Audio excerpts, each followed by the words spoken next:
যেন লক্ষ ভূমিকম্প একসঙ্গে ঘটছে। শব্দ ক্রমশ তাদের কাছে আসছে, মানুষ কানে আঙুল দিচ্ছেন কিন্তু কোনো লাভ নেই। শব্দ তাদের হাড় কাঁপিয়ে দিচ্ছে, অস্থিমজ্জায় ঢুকে যাচ্ছে। তারপর দূর থেকে দেখা দিল জাহান্নাম, ভয়ঙ্কর জাহান্নাম। 70,000 শৃঙ্খল দিয়ে বাঁধা, প্রত্যেক শৃঙ্খলে 70,000 ফেরেস্তা টেনে আনছে। জাহান্নাম যেন জীবন্ত দানব, রাগান্বিত, ক্ষুধার্ত আর বুনো। মানুষকে দেখে সে আরও দ্রুত ছুটতে চায়। শৃঙ্খল টেনে ধরে আছে ফেরেস্তারা অত্যন্ত কষ্টে। জাহান্নাম গর্জে উঠছে, সে মানুষকে কেড়ে খেতে চায়।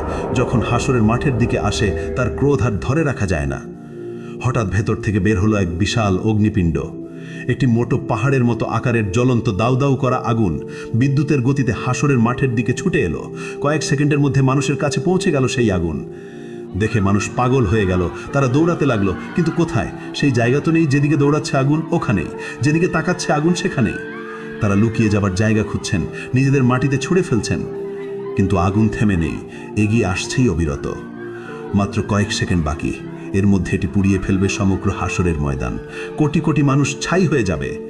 কিন্তু সেই শেষ মুহূর্তে আসমান থেকে নূরের ঝলক নিয়ে আসবেন জিব্রাইল আলাইহিস সালাম। তার হাতে একটি ছোট পাত্র, ভেতরে স্বচ্ছ এক তরল পানি।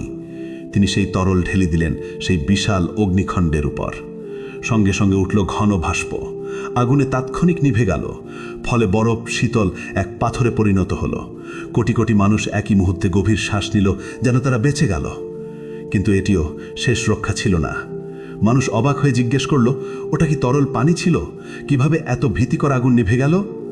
তখন জিব্রাইল আলাইহিস সালাম বললেন, ওটা ছিল তোমাদের চোখের জল।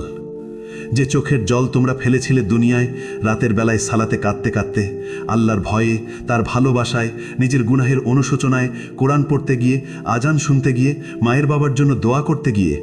এটা সেই পবিত্র অশ্রু। এগুলোই এই আগুন নিভিয়েছে, তোমাদেরকে রক্ষা করেছে, কিন্তু তা কেবল অল্প সময়ের জন্য। তখন মুমিনরা আনন্দে কেঁদে বলল, আলহামদুলিল্লাহ, আলহামদুলিল্লাহ।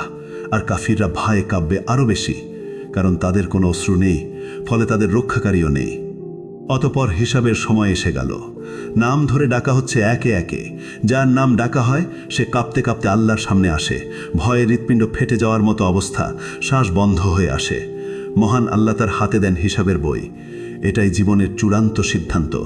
যে সৎকর্ম করেছে তার বই ডান হাতে দেওয়া হয়, সে আনন্দে বলে ওঠে, নাও পড়ো আমার হিসাব, আমি নিশ্চিত ছিলাম আমাকে হিসেব দিতে হবে।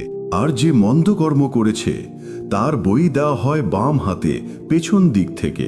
সে উন্মাদ হয়ে চিৎকার করে ওঠে, হায় আফসোস, যদি আমাকে বইটা না দেওয়া হতো, যদি আমি আমার হিসেব না জানতাম। তখন মানুষ